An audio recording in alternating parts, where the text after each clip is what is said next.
Yes, Mr. Whipple. Thank you, Mother. I said just before lunch that I was going to show you one more case about limits on the fettering of discretion. Yes.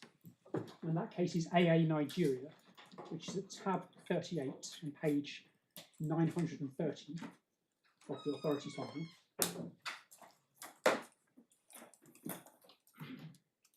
And this is a case about an appeal from deportation, so it relates to tribunal jurisdiction, but not the tax tribunal.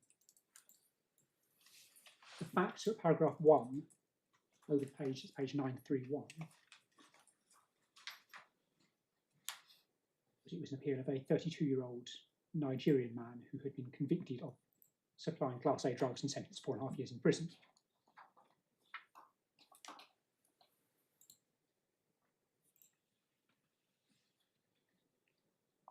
Yeah.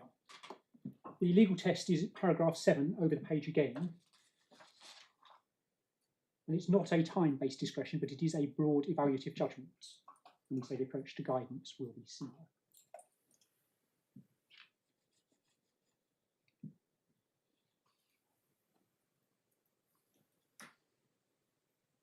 Yes.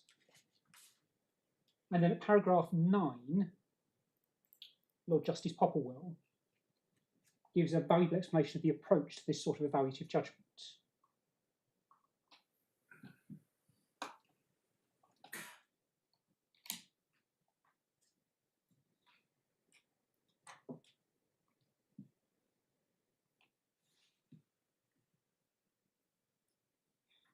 Yes.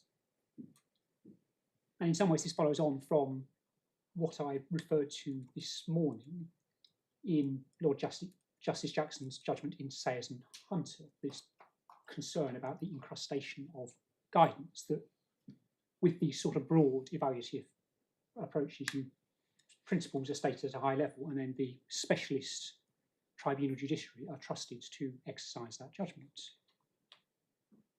And you can see the sort of guidance that had been given in paragraphs 10 to 13.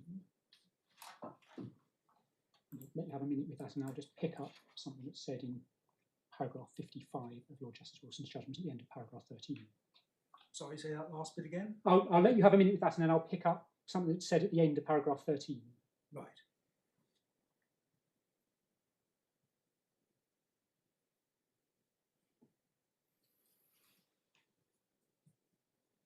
This is a discretion not about timing or extensions or anything. It's about whether there are what's the unduly harsh test in very compelling circumstances. Yes, right. So it's not exactly on all fours, but again, it is a broad evaluative judgment and the extent to which that can be constrained.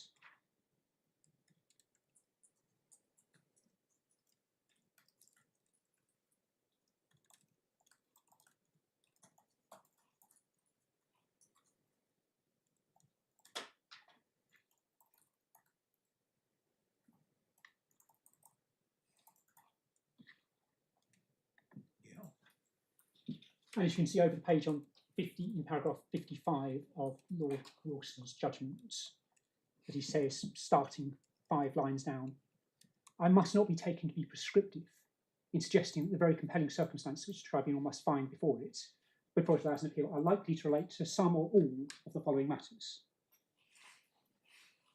So his lordship's not being prescriptive, but he is saying here are the sorts of things that the tribunal might take account of. And then the very last point in this I want to show you is paragraph 41, right towards the end of the judgment, which is on page 940.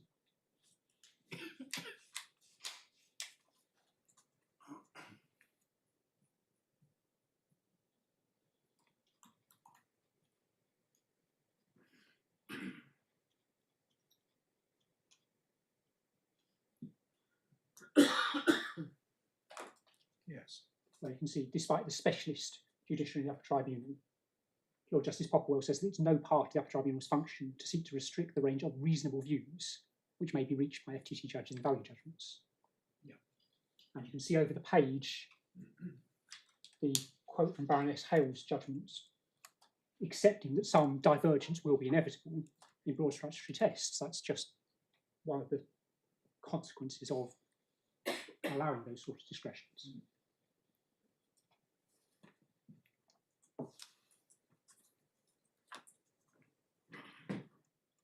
And we say those three cases, the two on the Limitation Act and this one on appeals from deportation, show that in some contexts there are fairly strict limits on the extent to which guidance can constrain broad evaluative judgments.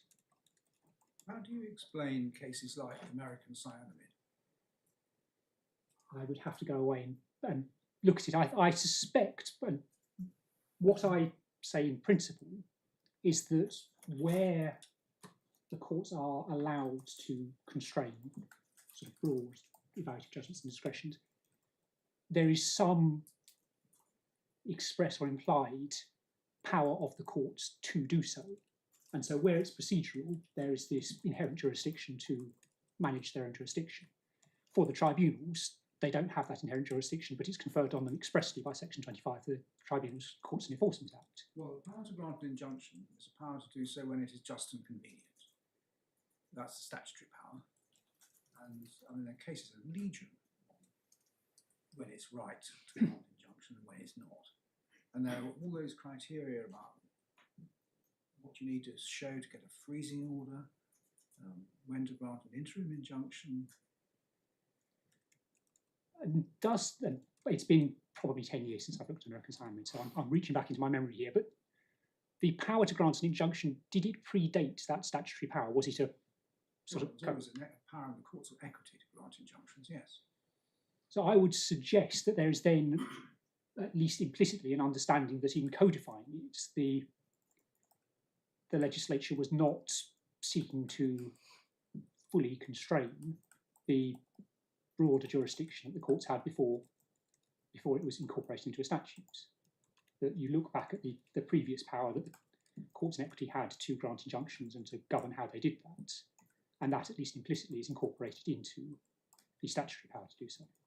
When the Mariva injunction was invented in the 1970s, which had never existed before, the courts started laying down guidelines about when such an injunction should be.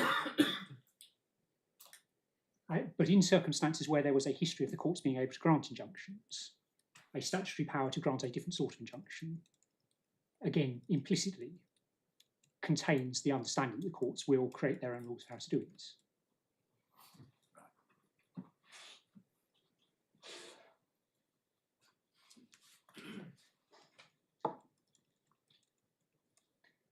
And then I think I can take the other cases that you've seen this morning with my learned friend fairly briefly.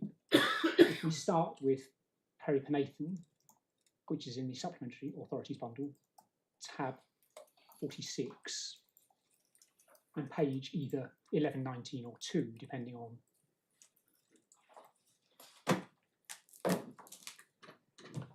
the pagination works.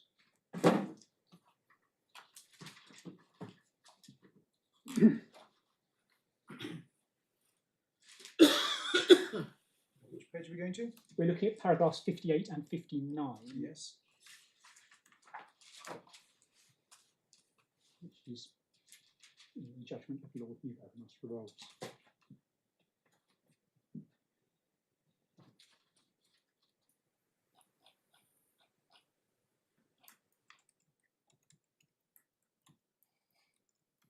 And what we say, put short, is that these are comments about awarding costs. They are not comments about discretion generally, and that the power to award costs falls within the court's inherent jurisdiction to regulate his own proceedings, or his own procedure. And you can see in 58 and 59 that the statements are directed towards the power to award costs.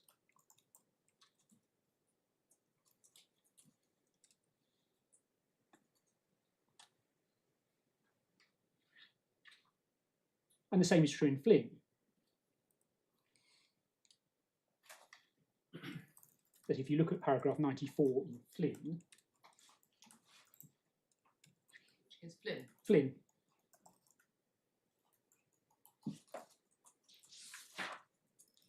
That what Lady Rose says is, I respectfully agree with Lord Newberger's statement in the passage from his judgment in Peripanathan, as I have cited above, that even when a statutory power conferred on a court or tribunal to award costs appears to be unfettered, It's appropriate for the appellate court to lay down guidance or even rules which should apply in the absence of special circumstances.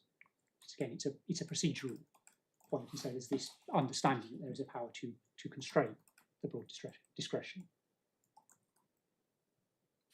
Why do you say this rule that we're looking at isn't a procedural rule? Because it's a substantive right to bring proceedings at all, and so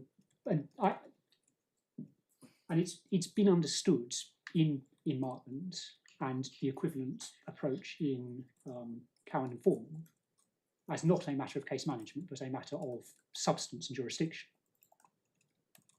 That if permission is not granted, the court doesn't have jurisdiction to consider an appeal at all. But the power to grant, to allow, I think it's put in terms of permission. Yes.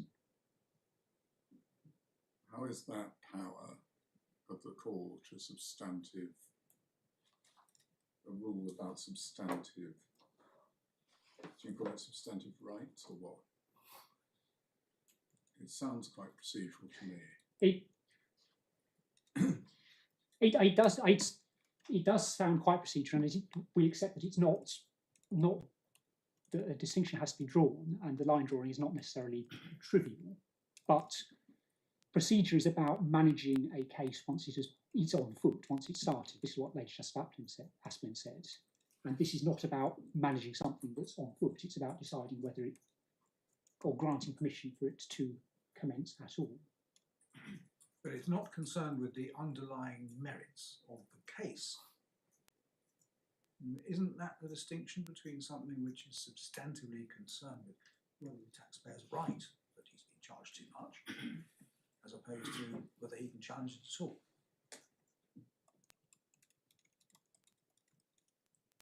No, I think procedure is narrower than that. It's not.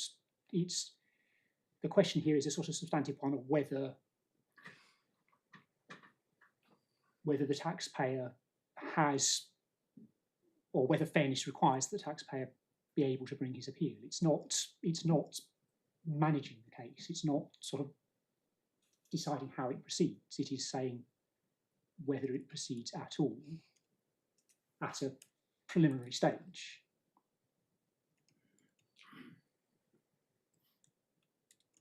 There are lots of rules about whether you can serve proceedings out of jurisdiction. And if you can't get such an order, you can't serve the proceedings, and so nothing happens. Are those procedural or substantive rules? I suspect, without having looked at them, but I would suspect that those are procedural. The court has no jurisdiction unless such an order is made over a foreigner. So it could be said it goes somehow to jurisdiction, but it still seems to be procedural, doesn't it? Yes. And so it goes some way to jurisdiction. I think that's fair. But it's perhaps not about the substance of the right. That the right here is the primary legislation grants you a right to bring an appeal, and it's about whether the court is allowing you to, or sort of giving permission for you to exercise that right. It grants you a right if you have permission. And so that is a preliminary but still substantive point.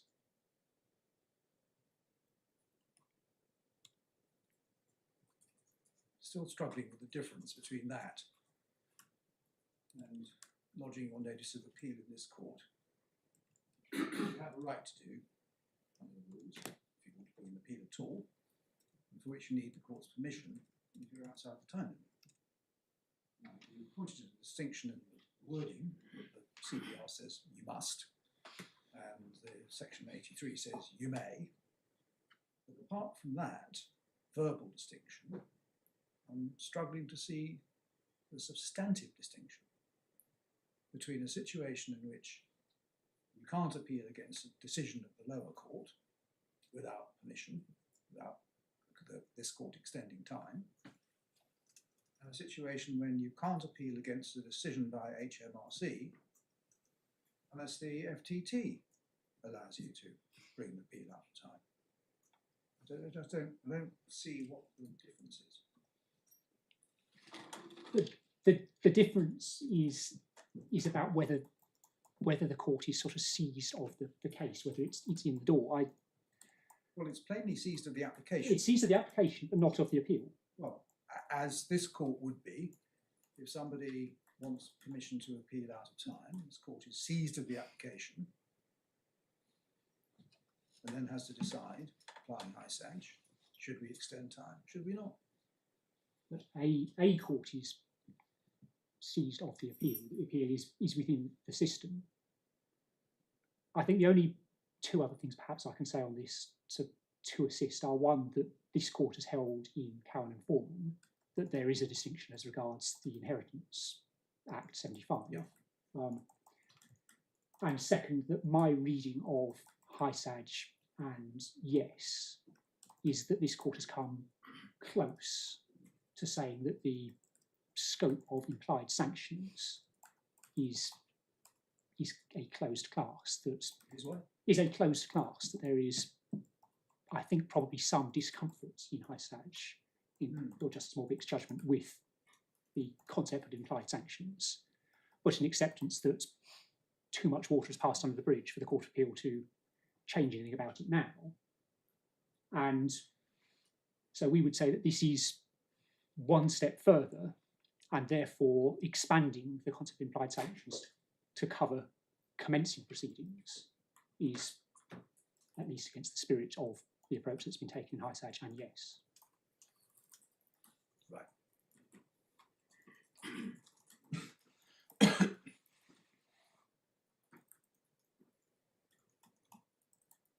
And having looked at those broadly, we say the same thing about BPP, both in the Court of Appeal, in this court, and the Supreme Court, that BPP wasn't about inherent jurisdiction, it was about Section 25. And just before we turn to that, a couple of points about both Section 22 and Section 25 of the Tribunal's Courts and Enforcement Act, which my learned friend showed this morning. They are in the authorities bundle at tab 6, page 30 and 32.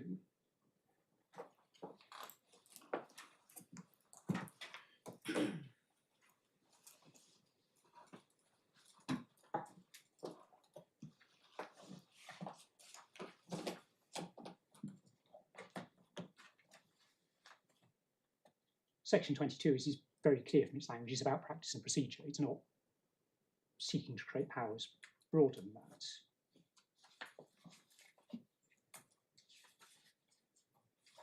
And over on page 32, we say the same about Section 25, that it's concerned with matters such as the attendance and examination of witnesses, the production and inspection of documents, and all other matters incidental to the Upper Tribunal's functions. Again, we say it's about procedure. The other thing that's clear from Section 25 is it's not seeking to give the Upper Tribunal any powers that are broader than those in the High Courts. And so restrictions on the High Court on veteran discretion will apply in exactly the same way to the Upper Tribunal.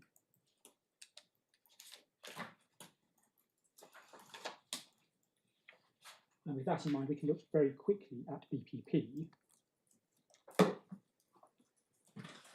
The Court of Appeal's judgment is at tab 32, page 825 of the authorities manual.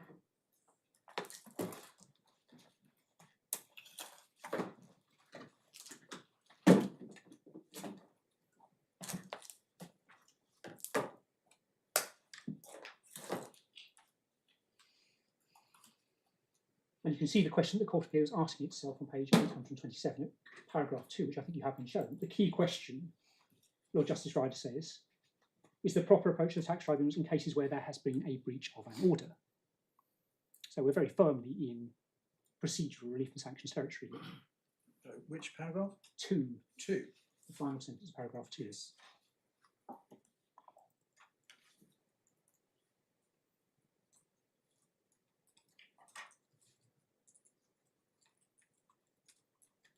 And you can see in paragraph 25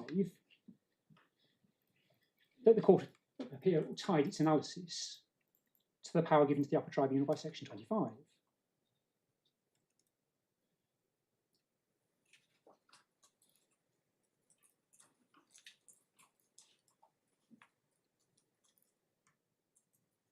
And so again, these are statements about the Court of Appeal's power to regulate its own procedure. They're not statements about guidance in some more general sense. And you've seen them once already, so unless you're particularly enthusiastic to see them again, I don't propose to take you to paragraphs 35 to 38. But again, it's talking about procedure. Lord Justice Ryder is talking about procedure. There are repeated references to procedure rules and the procedure committee.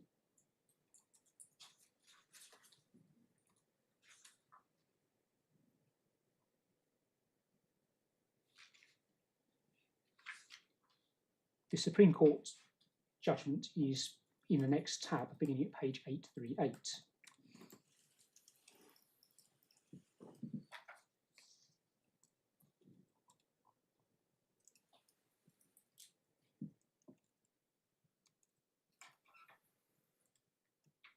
And I note in passing that Lord Neuberger says in paragraph 9 that it's right to record that while for the reasons he gives, the Supreme Court agrees with the conclusion of the Court of Appeal, they shouldn't be taken as approving all its reasoning. So the reasoning of the Court of Appeal perhaps needs to be treated just a little bit of caution. Yeah. But then the key paragraph is paragraph 26, where Lord Neuberger says that it's not for this court to interfere with the guidance given by the Upper Tribunal and the Court of Appeal. That's the proper approach to be adopted by the FTT in relation to lifting or imposing of sanctions. And he then says, we've twice recently affirmed a similar proposition in relation to the Court of Appeal's role in relation to the proper approach to be taken in cases by first instance judges. And he refers to Global Torch and therein. And both of those, again, are cases about procedure. In Global Torch, we don't have it in the bundle, but Lord Neuberger said that the Supreme Court should be very diffident about interfering with guidance given our principles laid down by the Court of Appeal in case management and the application of CPR. It's certainly not my impression that the Supreme Court is reluctant to get involved in cases about statutory construction of substantive rights. It's a procedural ground that the Supreme Court sort of stays out of.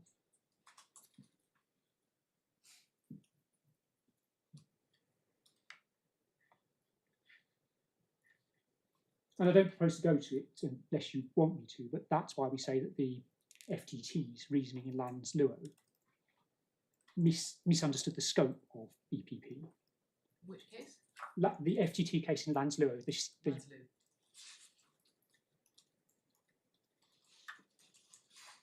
is, as far as I can see, a case where neither side was represented by counsel. It's not clear that there was any submissions at all on Martland and Medpro.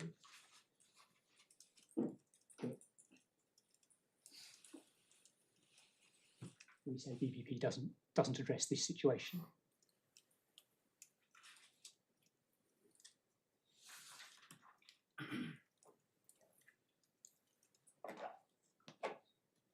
And then the very last point I have on guidance is that in their skeleton, HMRC referred to the judgments of Lord Carnworth in Jones and Pendragon. And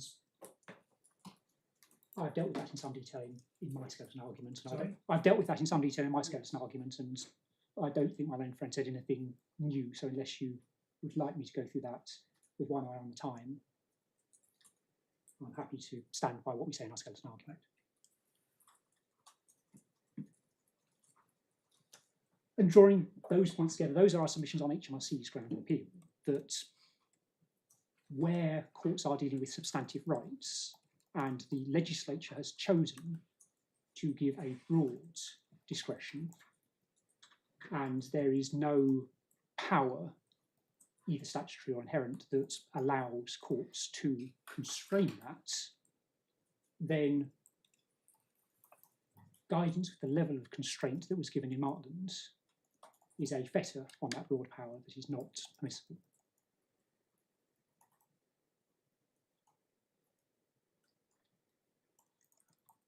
And for that reason, we say Mr. Justice Marcus Smith was right to say that Martland was the proper fetter. Unless I can be of any further assistance on that, I will turn to the Respondents' Notice points. Yes, what does the Respondents' Notice add? I mean, you have been saying very clearly that you've got no quarrel with Martland saying approach the question in 3 stages. You say that Martland overstepped the mark in saying you had to attach particular significance to, amongst other things, compliance with the time limit. And the reason you say that is that you say that's a fetter on discretion, and the Upper Tribunal has no business fettering the discretion of the First Tier. The Respondents' notice proceeds on the basis that you're wrong so far. Yes. So it proceeds on the basis that it was open to the Upper Tribunal in terms of its powers to say to the First Tier, attach particular significance to compliance with time limits. On the assumption that you are wrong and it had that power, I don't quite follow why you say it's wrong to do that if it had the power. The Respondents' notice says 2 things. The first is that it says there was a flaw in the reasoning of the Upper Tribunal in Martland. That the Upper Tribunal in Martland believed that there was this emerging approach that all judicial discretions require particular importance to be attached to those factors. And we say subsequent decisions of the Court of Appeal show that that's not true. So Martland's wrong in saying there's general culture. Yes.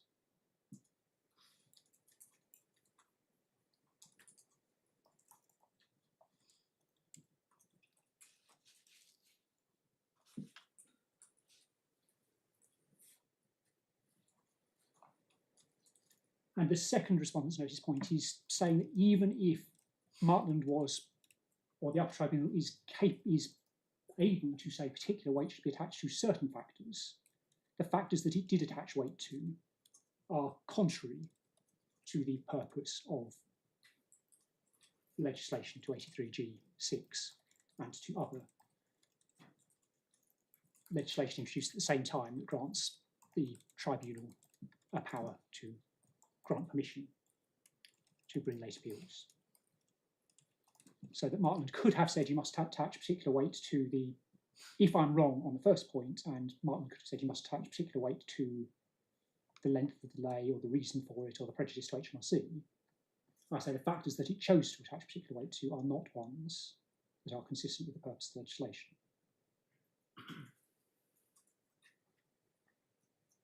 Yeah. Attaching weight to the need for litigation to be conducted efficiently in circumstances where there is no litigation is not consistent with the purpose of that legislation.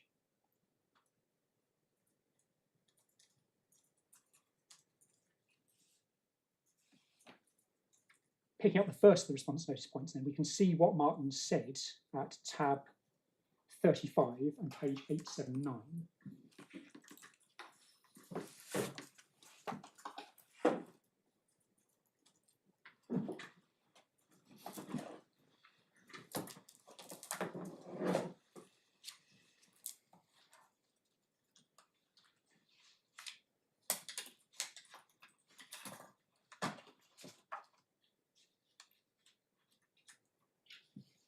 And it's, I think, the 6th sentence of paragraph 43, starting about 9 lines from the bottom, 2/3 of the way into the line, the clear message emerging from the cases. Yes.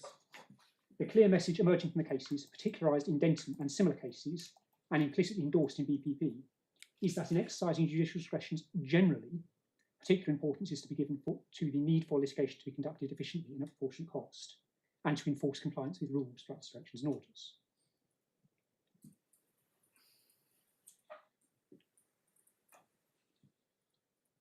And that understanding was a key part of how Martland ended up saying that it should happen in the context of 83G. And we say that understanding is wrong.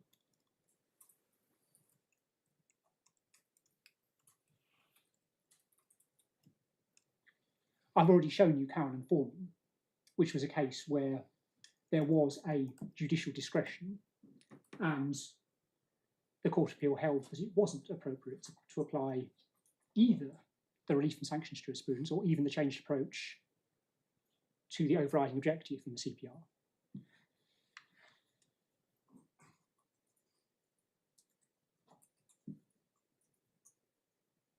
And we can see the same thing in the context of the Section 33 of the Limitation Act in Carroll and Chief Constable of Greater Manchester Police, which is at tab 34 on page 852.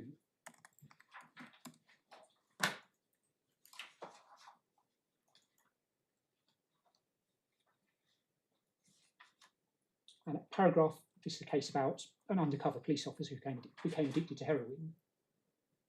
But at paragraph 42 on page 858, the Master of the Rolls considered how the court should exercise its discretion under Section 33 and set out 13 general principles that he derived from the case law.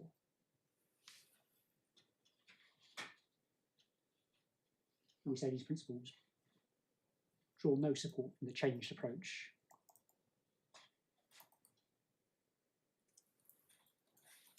Sorry, where are you looking? Paragraph 42 at page 858. This is Section Yes. 33 case, isn't it? Yes.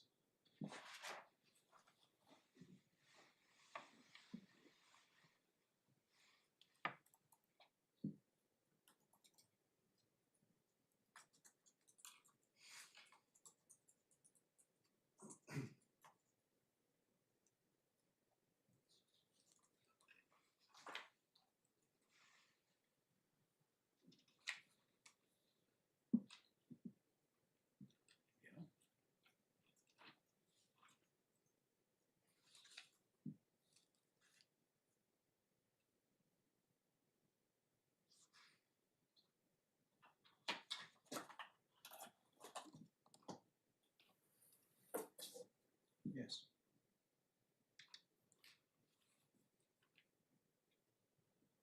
And we say those cases show that there was no general approach to judicial discretions generally to apply any of the changes to the CPR.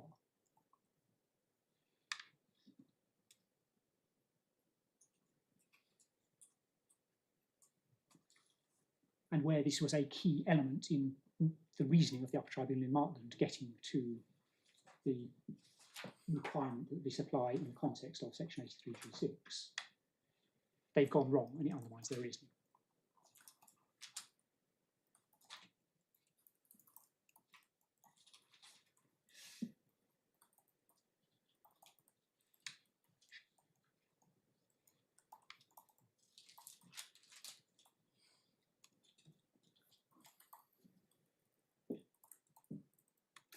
And then, unless there's any questions on that, the second respondent's notice point, as I say, is that the statutory purpose of the time limits that were introduced in 2009 is sufficiently distinct from relief from sanctions cases that even if the Upper Tribunal could give guidance to apply particular weight to certain factors, it was wrong to concern itself with these factors because they're simply not what this discretion is all about. And in that we say the cases of Aberdeen City, which I've shown you in data select, which I haven't yet, are correct. So I might just very quickly show you data select, which is at tab 24 of the authorities bundle, page 690.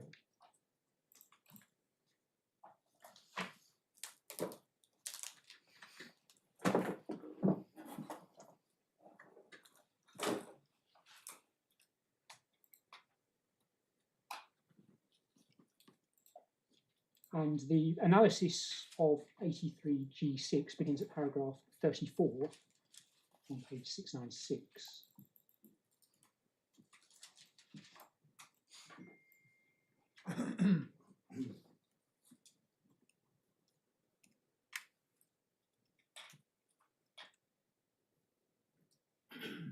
And at 34, Mr. Justice Morgan sets out the general approach to applications for extensions of time limits.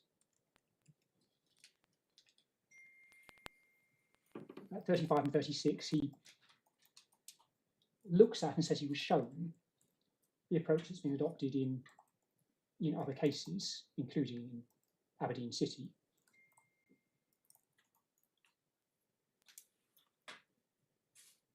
And then at 37, he says, in my judgment, the approach of considering the overriding objective and all the circumstances of the case, including the matters listed in Rule 3.9, is the correct approach to adopt in relation to an application to extend time pursuant to 83G6.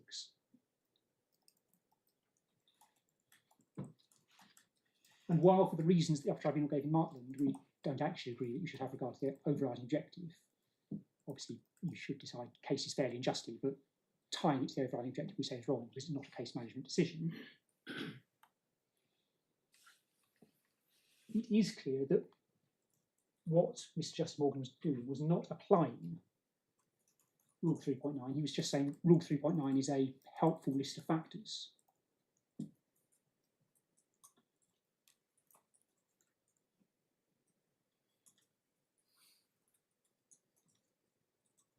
Which means that where Mr. Justice Marcus Smith said that the discretion tracked old 3.9, he meant must have meant, we say, it was asking the same sort of question. It wasn't sort of applying 3.9.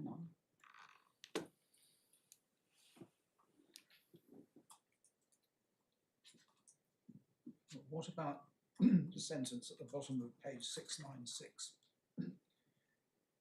where he says the comments stress the desirability of not reopening matters after a lengthy interval where one or both parties is entitled to assume that matters had finally been fixed and settled, and that point applies to an appeal against a determination by HMRC as it does to appeals against a judicial decision.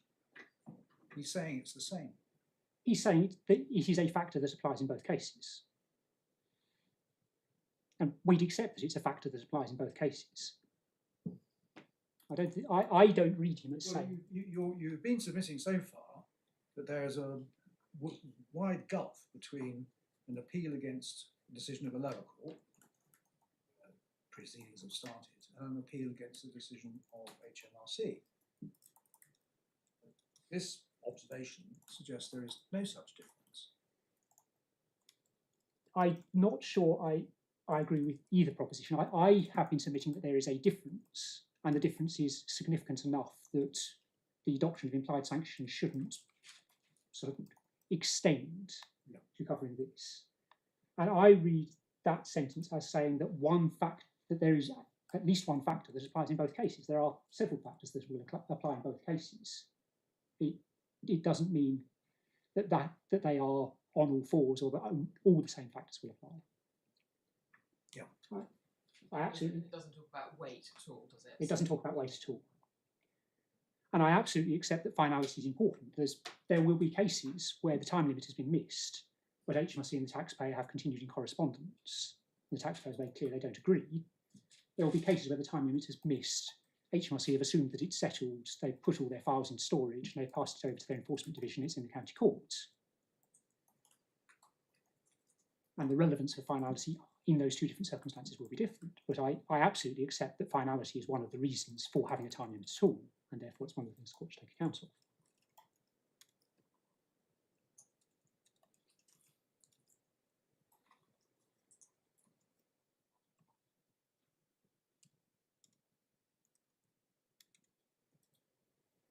And with regards to purpose, and I don't propose to take you back to all these things, we agree with the statement of Lord Drummond Young in Aberdeen City that these sort of appeals are similar to other, or should be viewed in the same context as other provisions designed to allow legal proceedings to be brought even though time limit has expired. And we say the reasoning of Lady Justice Aspin in Cowan and Foreman applies in almost exactly the same way here as it did in the context of the Inheritance Act 1975. But this isn't about managing a claim once it's started, it doesn't involve a disciplinary element. And then there are a few additional points that we say about understanding the purpose. The first is that before 2009, when the current harmonisation of the appeals legislation was brought in, the understanding had been that the approach to appeals was a broad discretion, not limited, and with not applying weight to particular factors. You've seen Aberdeen City, and there's another case in the bundle for a while that says the same thing, that it's a broad, unfettered, in inverted commas, discretion. We also say that these powers to consider or to grant permission to appeal late apply in a very wide range of contexts, and that makes it harder to give particular guidance about how they should be applied. As was said in Town Reform, we don't consider that this is a case where the purpose of the time limit can really be to protect the tribunal from stale appeals. The dispute between the taxpayer and HMRC could have been running for years or even decades before we get to this 30-day time limit. The idea that stopping it, taking another month or two to get to the tribunal in some way protects the tribunal from the degradation of evidence or long-running appeals simply doesn't reflect the... I don't quite understand how any time limit is there to protect the courts or tribunals. It's there to protect the other party, surely. Judge Cannon, in his dissenting judgment in the Upper Tribunal, said that part of the purpose was to protect the tribunal from stale appeals.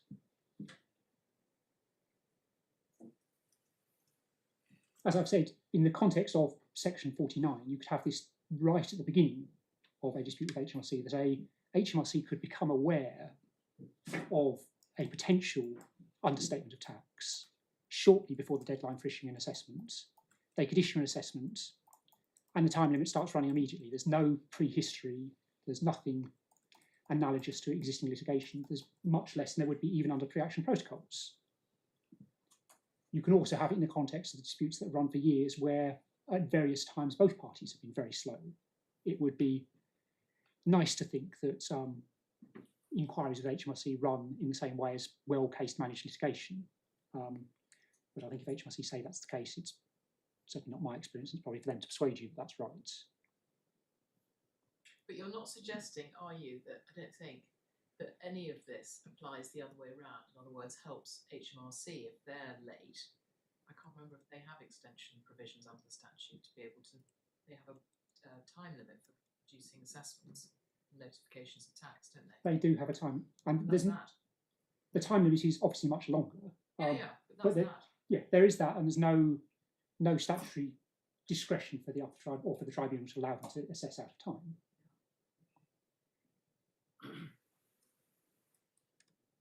But in the context of the sort of review process, HMRC have the power to extend the time that they take to issue a review conclusion. Or the parties agree it, but if HMRC ask, your two choices are no review or you agree to the extension. So functionally. And lastly, on purpose, we say that, and the Upper Tribunal recognise that the venerable principle of tax law carries some weight in this. And just to show you that very briefly, it's in Tower M Cashback. I've lost my reference. It's tab 21, page 478 of the authorities bundle.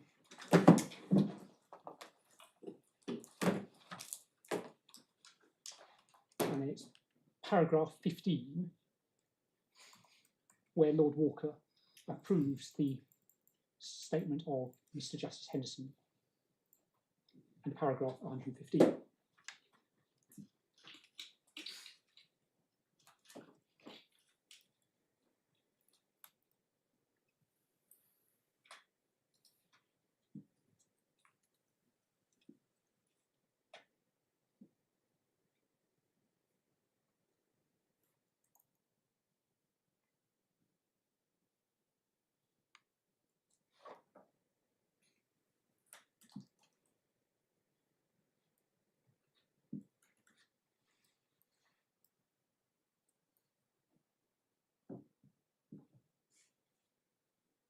And so we say there is a concern that where appeals are not allowed, assessments, or even in this case penalties, which are wrong, can be passed to the county court and enforced against an individual or a company, and the coercive power of the state can be used to extract money for the state from a person.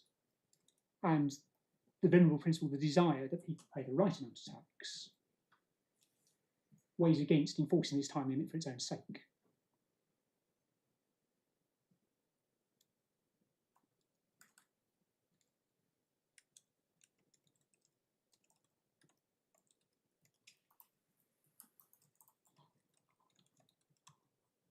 For those reasons, we say this isn't the sort of provision that is concerned with enforcing time limits for its own sake or for efficient conduct of litigation.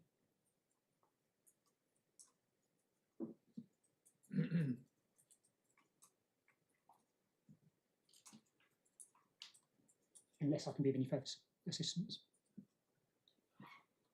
Thank you very much. Thank you. Mr. Glover, do you want to add anything? Yes, Mr. Watkinson, do you wish to reply? Yes, please, brief. The respondent's argument sets up a distinction, which is that the UT can give the guidance it gave in Martland once you're concerned with the exercise of discretion in an ongoing appeal, but it can't do it to permit you to make a notice of appeal. So essentially, this appears to boil down to the aptness of the analogy with relief from sanction. We submit that the analogy with late notices of appeal in the civil courts is apt. My learned friend suggested that the appeal broadly is in the system when once you're in the civil courts. Well, once the lower court has, say for exception, sealed its order, it is functus, save for any onward matters. The dispute is dealt with. No one forces a party to appeal, but if you want to appeal, there is a time limit. And if you breach it, you require the court's permission. That has been viewed as an implied sanction, and one applies the approach intention. Similarly, here in the tax appeals system, there is an ongoing dispute with HMRC. HMRC ultimately issue a decision. There may be a review and a review decision. No one forces the taxpayer to appeal. But if they don't, in the same way as in civil litigation, they are stuck with it, to use one phrase. If they don't want to be stuck with it, they have to appeal within the time limit. If they don't do that, they require the permission of the tribunal. So in my submission, it's very difficult to see such a gulf between the established practice of the civil courts and the practice that's persisted since Martland in the Upper Tribunal of taking exactly the same approach. My learned friend accepts, whilst he tries to closely examine the textual provisions of the CPR as against Section 83, that the consequences are the same, and they are the same. We submit that the analogy is apt, and if that's right, it comes down to whether Martland is some form of fetter. We submit that it can't be a fetter. All it requires is to give particular weight to two particular factors, one of which is the very time limit. This is within the statute. Doesn't rule out any cases, compel any outcome, has that important safety valve, as in any case of relief from sanction, that one must stand back, consider all the circumstances.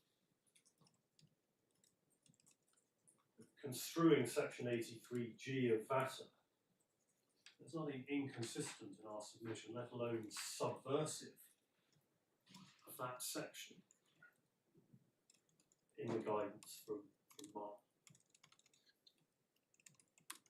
My learned friend conceded in argument, my lord, that absent the Martland guidance, an FTT was permitted itself to say exactly what had been said in Martland. We are going to put particular weight on the factors from CPR 3.91. Yes, but equally they could say we're not going to. Yes, but what he then says is that the Upper Tribunal can't say that. That it's a reversal of the cases he relies on, such as Cowan and Foreman, where the lower tribunal has said we're going to approach it in a particular way, and then the appellate body says, no, you've gone outside your discretion. I don't think that is what he was saying. I may have misheard. I think what I understood him to be saying was that the weight to be attributed to the statutory time limit was a matter for the individual FTT judge considering the application for permission to bring an appeal, and that some FTT judges could legitimately say they attach weight to it, and other FTT judges could legitimately say they don't attach weight for it. Both approaches are permissible, and the UT should not compel an FTT judge to adopt one approach rather than the other. It's just a free-for-all, if you like. Yes. FTT. That approach envisages, my lord, that it is a permissible exercise of the discretion to apply just that weighting. And yes, but the FTT would be bound to follow binding guidance from the Upper Tribunal, and if that binding guidance said you must attach significant weight to the statutory time limit, it would not then be open to an FTT judge to say, well, actually, I don't. And that I think was Mr. Windle's point, that some judges might and other yes. judges might not, and it's up to them. Yes, that's the point that I think was made, that the cases he relies on, as I understand them, are for a different proposition, which is the lower court has taken an erroneous view of its own discretion. Yeah, I see. And this court or another appellate body has had to say, no, you've gone beyond the ambit of your discretion. You've got it wrong. Here, it's accepted they wouldn't have got it wrong. It's just that the Upper Tribunal can't tell them to do that, and that we submit is a more curious distinction. But in terms of the cases my learned friend relied on, Horton and Sadler, that concerned the imposition of a technical rule that was subverted by the decision in Walkley, and we submit that in the Markland approach there's simply no such technical rule that makes that decision out. Sayers and Hunter, that was where the lower court has said there was a heavy burden on the claimant, but there wasn't. So a seriously material increase in threshold of an application. That is not, we submit, what was done in Markland. Cowan and Foreman, we submit the ratio is confined to the approach to applications under Section 4 of the 1975 Act. And indeed, you were taken to the purpose in Lady Justice Aspin's judgment. The context is making reasonable financial provision for an applicant from the estate of a deceased in the light of all of the circumstances of the particular case, having considered the Berger factors. We submit that the context of statutory late appeals is vastly different to that, and we do submit that Judge Cannon was right. Paragraph 99 of the instant decision to draw just that distinction. In relation to AA Nigeria, we submit that ultimately that was simply for Justice Popplewell acting on the ordinary limits of an appellate court, which is it's not a rerun, it's not a do-over. Absent perversity in that case, as his lordship said, there was no basis on which the Upper Tribunal could interfere with ordinary incidents of the limit on value judgments by a lower tribunal. As for the Respondents' notice, we submit that the Upper Tribunal in Markland did not err in what it said about judicial discretion. And then the friends taking two examples, Cowan, Foreman, and Carroll. They are not illustrative of a general approach in our submission. The general approach is that of Lord Justice Burse in paragraph 25 of Yes. The ethos of Denton applies even when Rule 3.9 is not engaged. And so we submit that the ultimately points in the Respondents' notice are wrong. The guidance in Markland was permissible, apt, it was not a fetter, And unless there was something plainly wrong with it, His Lordship, Mr. Justice Marcus Smith, ought not to interfere with it. And there was nothing plainly wrong with it, and therefore we invite the court to allow it. Right. Thank you very much. Well, clearly it's an important point, so we will consider our decision. You will get draft judgments in the usual way. Don't expect to find them under your Christmas tree.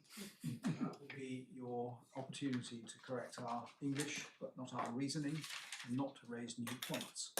The draft judgment will come with a strict embargo, which means what it said, so it can only be distributed to those on the distribution list, which has been supplied to the court.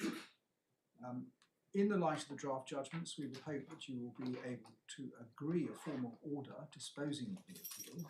We've already had some discussion about what form that order might take if the appeal were to be allowed. Obviously, if the appeal were to be dismissed, then the order is very simple to draft. But if you can't agree a formal order, please make written submissions, and we will make the formal order that we consider to be appropriate. Thank you all very much for your arguments. Court rise in April